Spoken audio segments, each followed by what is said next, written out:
Morning. आज हम लोग प्राचीन भारतीय इतिहास के अंतर्गत दूसरे टॉपिक की चर्चा करेंगे, सेकंड चैप्टर, और उसका नाम होगा वैदिक सभ्यता या वैदिक संस्कृति। वैदिक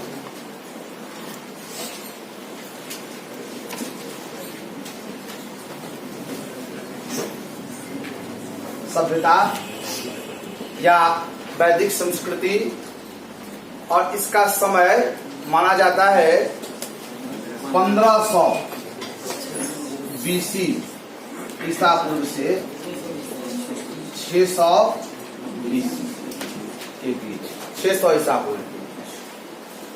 और पूरे वैदिक संस्कृति को, वैदिक सभ्यता को हम लोग दो पार्टों में बांटते हैं, दो भाग में बांट करके इसका अध्ययन हम लोग करते हैं।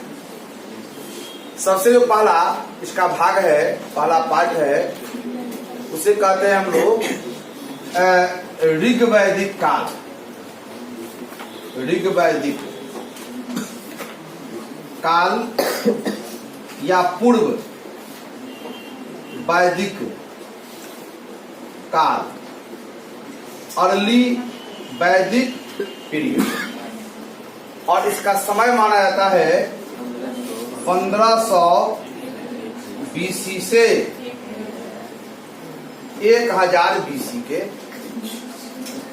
और दूसरा है उत्तर वैदिक काल,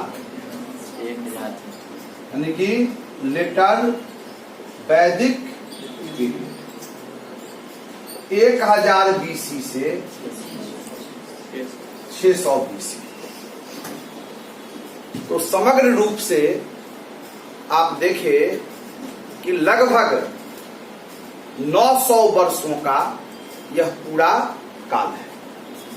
और इस पूरे काल के दरमियान किस प्रकार वैदिक कालीन लोगों के संदर्भ में हम लोग चर्चा करेंगे कि किस प्रकार की संस्कृति थी। इस संदर्भ में जिन जिन मुद्दा पर हम लोग बात करेंगे, उसमें सबसे पहले हम लोग देखेंगे कि वैदिक साहित्य। सबसे पहले चर्चा करेंगे हम लोग वैदिक साहित्य, वैदिक साहित्य के विषय में बात करेंगे कि वैदिक साहित्य क्या है, और वैदिक काल के विषय में जानकारी पाने हेतु किस प्रकार का ये साधन है। तो एक स्रोत के रूप में हम लोग वैदिक साहित्य की चर्चा करेंगे। दूसरा हम लोग देखेंगे वैदिक आर्यों का भौगोलिक जानकारी,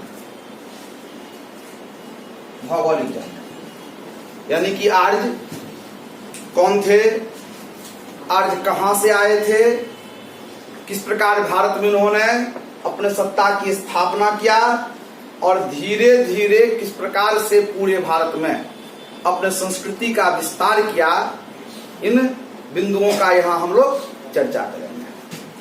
और फिर जो तीसरा चरण होगा, उसमें अध्ययन करेंगे हम लोग वैदिक आर्यों का धार्मिक जीवन, धार्मिक जीवन, धार्मिक जीवन। फिर बात करेंगे वैदिक आर्यों का सामाजिक जीवन, समाज, सामाजिक जीवन। पुनः बात करेंगे हम लोग वैदिक कालीन आर्थिक जीवन, आर्थिक जीवन। और फिर बात करेंगे वैदिक कालीन राजनीतिक जीवन, राजनीतिक।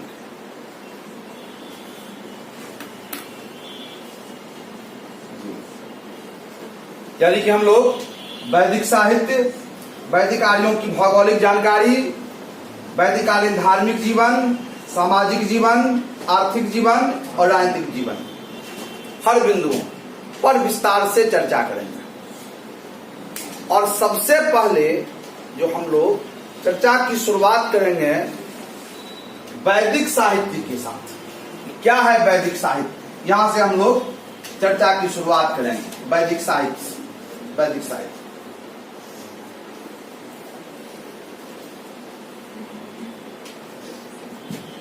सबसे पहले आप जाने कि वैदिक सभ्यता हम लोग आर्यन सभ्यता कहते हैं, आर्य। और इसलिए कहते हैं आर्यन सभ्यता क्योंकि वैदिक सभ्यता के निर्माता आर्य थे, आर्य। और इन आर्यों के विषय में, आर्य संस्कृति के विषय में जानकारी का जो सबसे बड़ा साधन है वैदिक साहित्य है। मतलब वैदिक संस्कृति के विषय में, आर्यन सभ्यता के विषय में जानकारी का सबसे बड़ा जो स्रोत है उसे वैदिक साहित्य कहते हैं, वैदिक साहित्य। और वैदिक साहित्य के अंतर्गत आप देखेंगे कि कुल मिलाकर के हम लोग 4 खंड को शामिल करते हैं। यानी वैदिक साहित्य का 4 अंग है, 4 पार्ट है। 4 पार्ट को मिला करके वैदिक साहित्य बनता है। और सबसे पहला इसमें है वेद, पहला भाग है वेद, पहला है वेद। दूसरा पार्ट जो है उसे कहते हैं ब्राह्मण ग्रंथ, ब्राह्मण ग्रंथ। तीसरा पार्ट को कहते हैं अरण्यक, अरण्यक। और चौथा है उपनिषद। वैदिक साहित्य का 4 पार्ट, वेद, ब्राह्मण, अरण्यक और उपनिषद। उपनिषद यानी कि 1500 ईसा पूर्व से लेकर के 600 ईसा पूर्व के बीच भारत में जिन साहित्य की रचना हुई उसे कहते हैं वैदिक साहित्य। और वैदिक साहित्य के अंतर्गत वेद, ब्राह्मण, अरण्यक और उपनिषद, इन चारों साहित्य को रखा जाता है। अब हम लोग अलग अलग चर्चा करेंगे कि वेद क्या है, ब्राह्मण क्या है, अरण्यक क्या है और उपनिषद क्या है। चारों के विषय में क्रमिक रूप से हम लोग चर्चा करेंगे।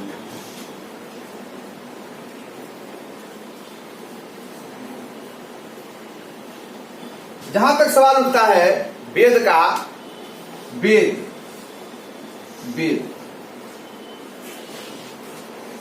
शब्द का अर्थ होता है पवित्र ज्ञान। पवित्र ज्ञान या जानने योग्य जो बात है उसे कहते हैं वेद, वेद। और वेद की रचना मानव ने नहीं, ईश्वर ने किया।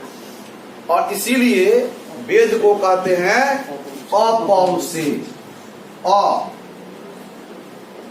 अपौरुषेय, अपौरुषेय, अपौरुषेय कहते हैं।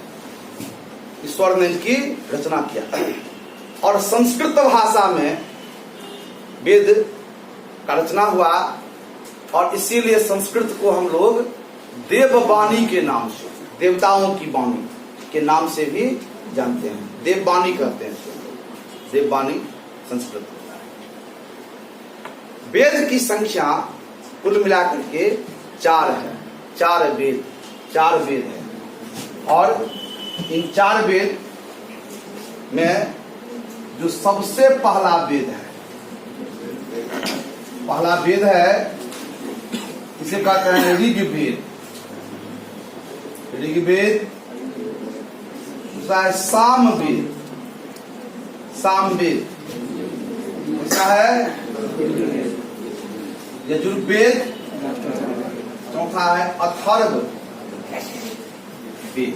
ये 4 वेद, 4 वेद। जहां तक सवाल उठता है ऋग्वेद का, तो ऋग्वेद की रचना ऋग वैदिक काल में, यानी पूर्व वैदिक काल में, पूर्व वैदिक काल रचना इसकी 1500 बीसी से 1000 बीसी के बीच रचना हुई।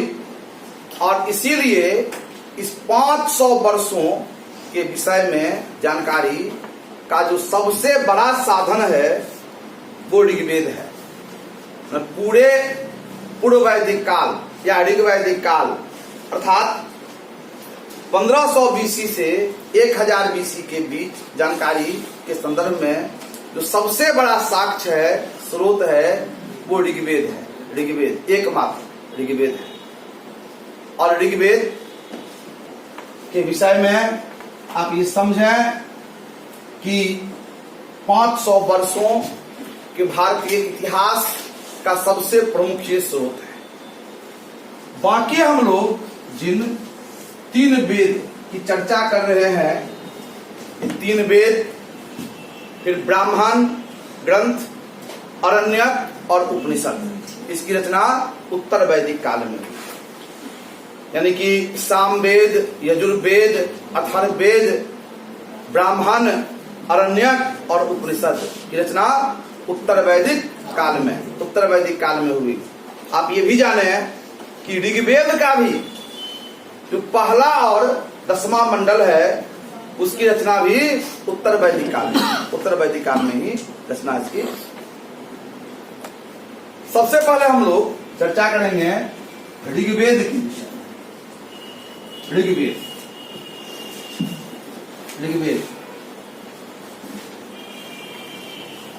ऋग्वेद के विषय में बात करेंगे। और ऋग्वेद सबसे पहला वेद है, आरंभिक वेद है। ऋग्वेद, सामवेद और यजुर्वेद, इन 3 वेदों को कहते हैं वेद त्रयी।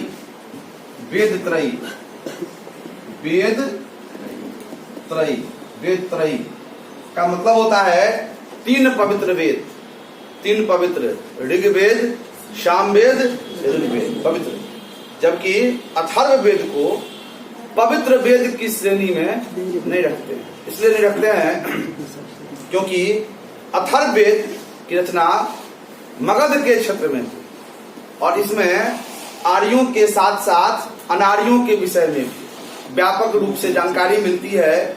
इसका विषय वस्तु थोड़ा हटके है और इसी वजह से अथर्ववेद को पवित्र वेद की श्रेणी में नहीं रखा जाता है। ऋग्वेद का जहां तक सवाल है तो ऋग्वेद के विषय में आप ये समझें कि ऋग्वेद में कुल मिलाकर 10 मंडल है। 10 मंडल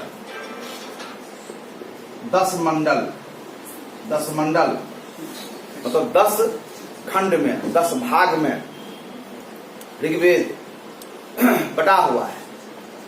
1028 सूक्त है। 1028 सूक्त। सूक्त का मतलब होता है कि मंत्रों का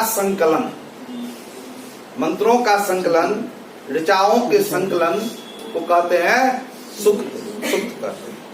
तो 1028 इसमें सूक्त है। 11,000 इसमें मंत्र है। 11,000 मंत्र है और लगभग 1 लाख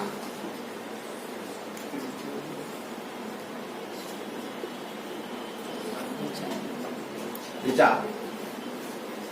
1 लाख ऋचा है।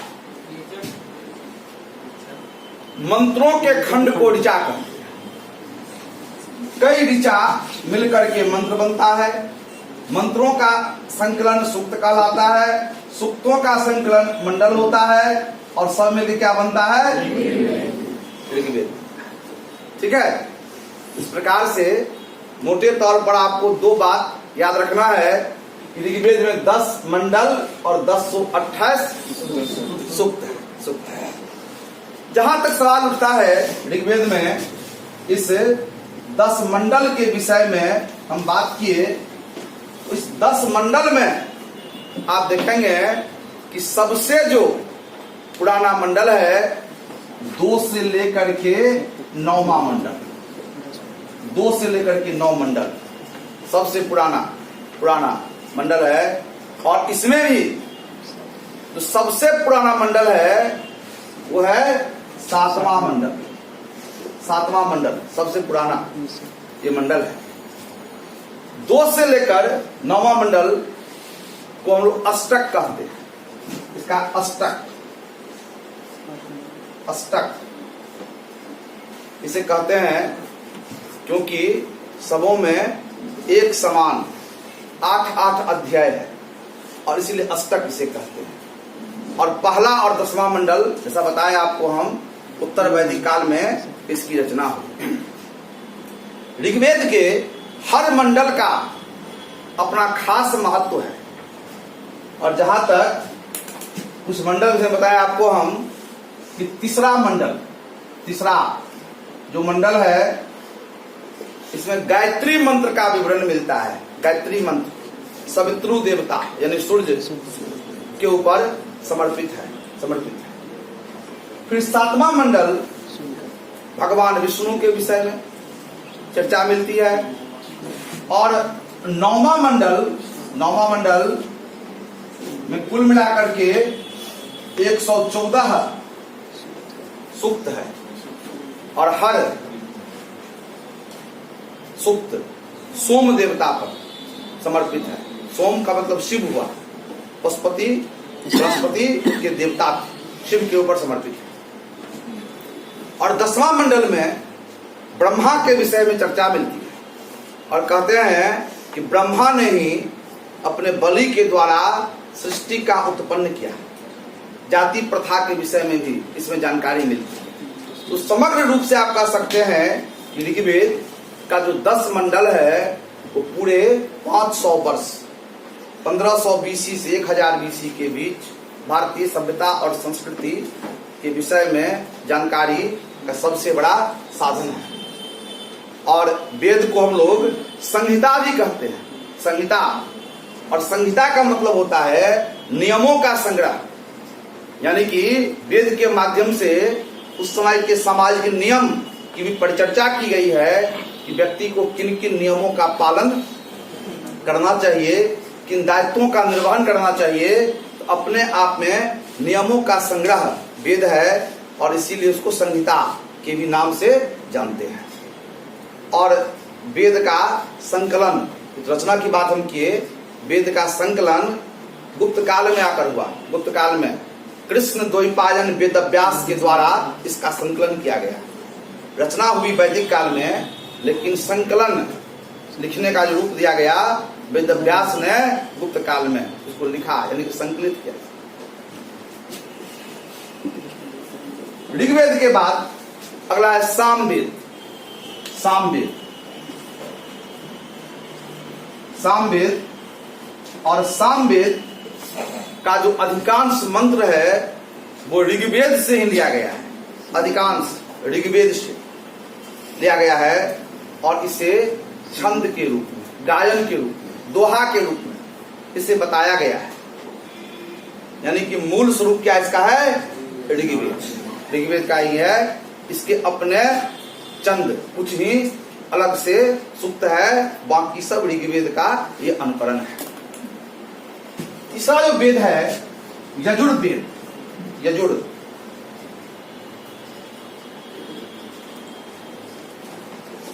यजुर्वेद और यजुर्वेद का 2 खंड है, 2 पार्ट है, 2 खंड है। एक है शुक्ल यजुर्वेद, दूसरा है कृष्ण यजुर्वेद। यानी शुक्ल और कृष्ण 2 इसका खंड है, 2 पार्ट है। और मुख्य रूप से यजुर्वेद में आप देखेंगे यज्ञों के विषय में, कर्मकांडों के विषय में विस्तार से इसमें जानकारी दी गई है। और चौथा जो ऋग्वेद के बाद अंतिम है उसे अथर्ववेद कहते हैं। अथर्ववेद।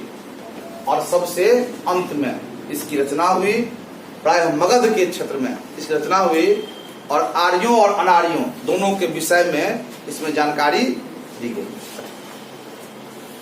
तो इस प्रकार इन 4 वेदों की हम चर्चा की। वेद के बाद आप देखेंगे दूसरा जो खंड वैदिक साहित्य के विषय में आपको हम बताए उसे कहते हैं ब्राह्मण ग्रंथ। उसे ब्राह्मण ग्रंथ कहते हैं। ब्राह्मण ग्रंथ इसे कहते हैं, ब्राह्मण। और ब्राह्मण ग्रंथ गद्य में है। गद्य। वेद किसमें है? पद्य में। वेद पद्य में है, पद्य। और उसको आसान बनाने के, मतलब कहानी के रूप में सरल बनाने के लिए ब्राह्मण ग्रंथ की रचना हुई। और पूरी तरह से इसे कहते हैं वेद का परिशिष्ट। वेद का परिशिष्ट, क्योंकि वेद को समझने के लिए, वेद को आसान बनाने के लिए और वेद में जो बातें छूट गई थी उसे समाज में लाने के लिए हर वेदों के ऊपर, सभी वेदों के ऊपर आप देखेंगे कि ब्राह्मण ग्रंथ की रचना गद्य में किया गया, गद्य में किया गया। और सबसे पहले अगर हम बात करें ऋग्वेद, तो ऋग्वेद के ऊपर, ऋग्वेद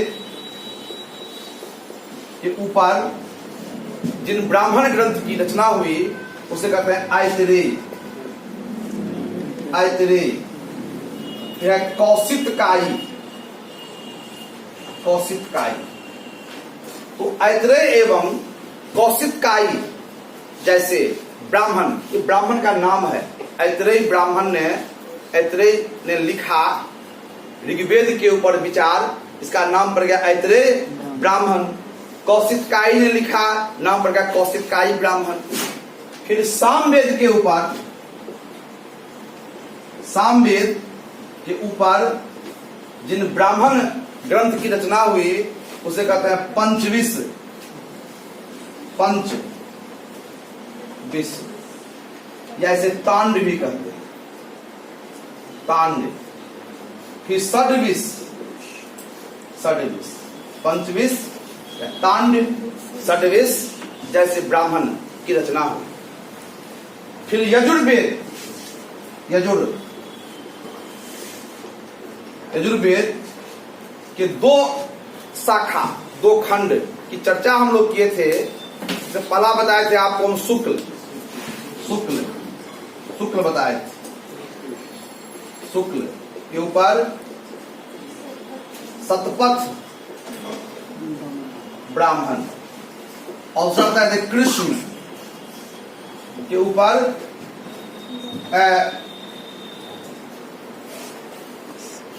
तैत्तिरीय ब्राह्मण। तैत्तिरीय, तैत्तिरीय ब्राह्मण। चौथा अथर्व, अथर्ववेद ऊपर गोपथ ब्राह्मण। गोपथ ब्राह्मण की रचना, गोपथ ब्राह्मण। इस प्रकार से हर ब्राह्मण अपने आप में अपने अपने वेद को स्पष्ट करता है, सुलझाते हुए उसको आसान भाषा में, आसान रूप में लोगों के बीच रखता है। वैदिक साहित्य के तीसरे खंड के रूप में चर्चा हम लोग किए थे अरण्यक। अरण्यक, अरण्यक। और अरण्य का मतलब जंगल होता है, जंगल। और जंगल में रह करके ऋषि मुनियों के द्वारा अथर्ववेद को छोड़कर सभी वेदों के ऊपर उन्होंने अपना विचार लिखा। नाम इसका पड़ गया अरण्यक। अरण्यक यह एक तरह से दर्शन है, थॉट है, चिंतन है। और फिर इसके बाद वैदिक साहित्य का जो अंतिम पार्ट है, अंतिम चरण है, उसे कहते हैं हम लोग उपनिषद। उपनिषद, उपनिषद। और जैसा नाम से स्पष्ट है, गुरु के समीप बैठकर ज्ञान अर्जित करना, गुरु के नजदीक बैठ करके ज्ञान हासिल करना उपनिषद। और इसकी रचना भी जंगलों में ही हुई। और उपनिषद की रचना वैदिक काल के सबसे अंतिम चरण में, अंतिम भाग में, अंतिम रूप में किया गया। और इसीलिए उपनिषद को कहते हैं वेदांत, यानी वेद का अंत का, वेदांत, इसे वेदांत वेदांत। और इसमें मुख्य रूप से चिंतन, दर्शन अपने आप में हर बात का व्याख्या विस्तार से करता है। ज्ञान के ऊपर, नॉलेज के ऊपर सबसे ज्यादा बल दिया गया है। और उपनिषद पहला दर्शन है, पहला ग्रंथ है जिसमें आप देखेंगे कि वैदिक कर्म कांडों की कटु आलोचना की गई है, इसका विरोध किया गया है। वैदिक काल यज्ञ प्रथा का, बलि प्रथा का, जितने भी कर्मकांड है, हर एक चीज का खंडन किया गया है, इसका विरोध किया गया है। और कहा गया है अगर आपको मोक्ष पाना है तो आप कर्मकांड ना करके यज्ञ और बलि प्रथा से अपने को दूर रख करके आप नॉलेज, ज्ञान अर्जित कीजिए, और नॉलेज के अर्जन से ही आपको मुक्ति मिलेगी, मोक्ष मिलेगा। और उस समय जीवन का परम उद्देश्य मोक्ष की प्राप्ति होता है। और मोक्ष की प्राप्ति का संदर्भ होता है कि जन्म और मृत्यु का जो साइकिल है, जो बंधन है, जो चक्र है, उससे मुक्त हो जाना। मोक्ष का मतलब मृत्यु नहीं होता है सिर्फ, इसका मतलब स्वर्ग की प्राप्ति नहीं होता है, एक व्यापक शब्द है मोक्ष। स्वर्ग और नरक का जहां तक सवाल है, तो स्वर्ग है एक पुरस्कार और नरक है दंड। लेकिन जब हम मोक्ष की बात करते हैं, मोक्ष का मतलब होता है आत्मा का ब्रह्म में विलीन हो जाना, क्योंकि ब्रह्म से आत्मा की उत्पत्ति हुई है। फिर से यदि आत्मा ब्रह्म में विलीन हो जाता है, उसे मोक्ष कहते हैं, मुक्ति कहते हैं। और यही जीवन का परम उद्देश्य इसमें बताया गया। वैदिक साहित्य में उपनिषद को छोड़ करके बाकी ग्रंथों के माध्यम से कहा गया है यज्ञ प्रथा, बलि प्रथा, कर्मकांड आदि से आपको मोक्ष की प्राप्ति हो सकती है। लेकिन पहला दर्शन, पहला ग्रंथ उपनिषद है, जिन्होंने कहा है कि आप ज्ञान अर्जित करें, नॉलेज हासिल करें, ज्ञान से मुक्ति मिलेगी, मोक्ष मिलेगा, न कि आपको यज्ञ और बलि के माध्यम से मुक्ति की प्राप्ति होगी। तो पूरी तरह अपने आप में चिंतन है, थॉट है, दर्शन है, और भारतीय दर्शन का ये आधार भी बना। आने वाले समय में शंकराचार्य, स्वामी विवेकानंद जैसे लोगों ने, भारत के महान चिंतकों ने, चाहे महात्मा गांधी तक की अगर बात करें हम लोग, तो हर व्यक्ति ने उपनिषद दर्शन को आधार माना। गीता की जो हम बात करते हैं, एक तरह से वो उपनिषद से प्रभावित है, चिंतन है अपने आप में पूरा। तो ये उपनिषद, और लगभग 108 उपनिषदों की रचना हुई हर वेदों के ऊपर।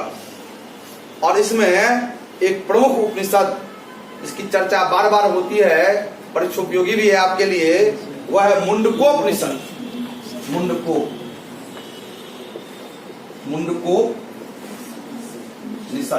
मुंडकोपनिषद अथर्व वेद से संबंधित है। ये अथर्व वेद जुड़ा हुआ है मुंडकोपनिषद।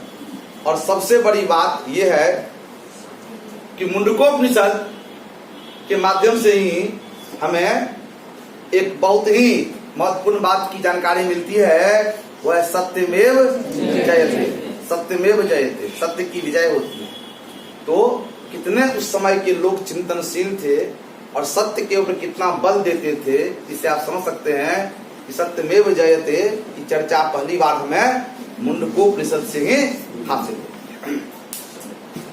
अब जहां तक सवाल है वेद के संदर्भ में, हर वेद का अपना अपना पुरोहित है। हर वेद का पुरोहित है, हर वेद का अपना उपवेद है, और हर उपवेद के रचनाकार हैं। और एक साथ समग्र रूप से आपको हम समझाने का कोशिश करते हैं, जो आपके लिए उपयोगी होगा, याद रखेंगे। परीक्षा में अक्सर सवाल पूछे जाते हैं यहाँ से, और एक साथ सब हम चर्चा कर देते हैं। बॉक्स में आप उसको लिख लीजिएगा कि सबसे पहले यहाँ हम बात करेंगे वेद, यहाँ बात करेंगे हम लोग वेद के जानकार यानी कि पुरोहित। यहाँ बात करेंगे हम लोग वेद का उपवेद, और यहाँ बात करेंगे हम लोग उपवेद के रचनाकार के विषय में बात करेंगे। तो सबसे पहले हम लोग अगर बात करें वेद में, तो ऋग्वेद बताया आपको। ऋग्वेद। और ऋग्वेद के जो पुरोहित होते थे, जानकार होते थे, उन्हें कहते थे होत्रा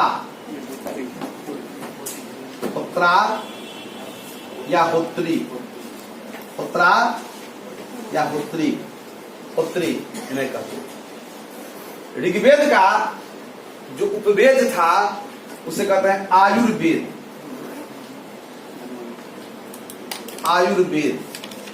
और आयुर्वेद के जो रचनाकार हैं वो है धन्वंतरी।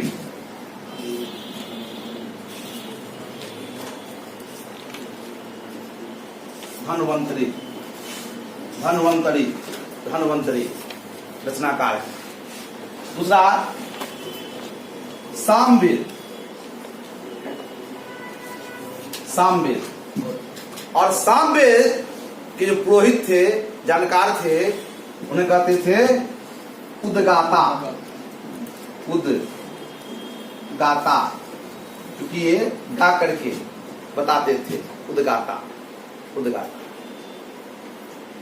और सामवेद का उपवेद है, उपवेद का नाम क्या है? सामवेद का उपवेद गंधर्व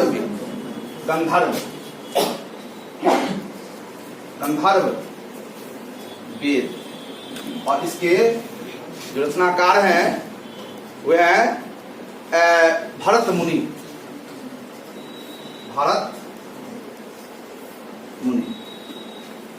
तीसरा यजुर्वेद।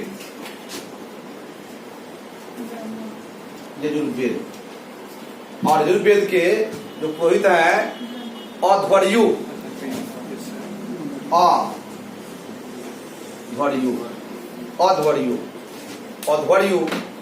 और इसका जो उपवेद है उसे कहते हैं धनुर्वेद। धनुष विद्या,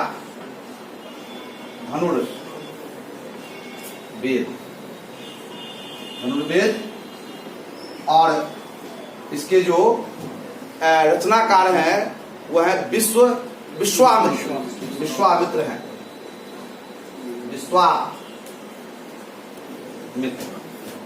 और चौथा अथर्ववेद।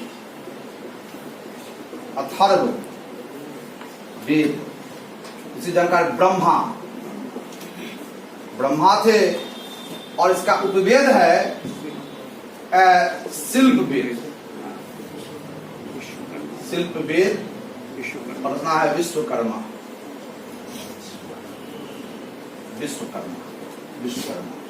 यही आपका चारों वेद से जुड़ा हुआ जिन बिंदुओं की बात हम लोग किए, तो बॉक्स के रूप में याद रखेंगे, बड़ा उपयोगी आपको के लिए होगा। आसान याद भी आपको हो जाएगा, बड़ा उपयोगी होगा। और इन चारों पुरोहितों में जो सबसे योग्य थे वो थे ब्रह्मा। क्योंकि ब्रह्मा अथर्ववेद के साथ साथ हर वेद के, यानी कि चारों वेद के वो जानकार थे। और जब कहीं कोई यज्ञ होता था उसके निरीक्षण का कार्य भी ब्रह्मा के द्वारा ही होता है। इस प्रकार से आपको वैदिक साहित्य के विषय में हम आपको बताए, यानी कि वैदिक सभ्यता और वैदिक संस्कृति के विषय में जानकारी का क्या क्या स्रोत है, इस पर चर्चा किए। 4 भाग में हम बांट के बताए। पहला वेद, दूसरा ब्राह्मण, तीसरा बताया अरण्यक, चौथा उपनिषद। और फिर हर वेद का जो उपवेद है उसके रचनाकार हैं, वेद के जो ज्ञाता हैं, उनके विषय में भी हम चर्चा किए, ये स्रोत। और अगले क्लास में हम चर्चा करेंगे वैदिक आर्यों की भौगोलिक जानकारी या विस्तार के संदर्भ। ठीक, धन्यवाद।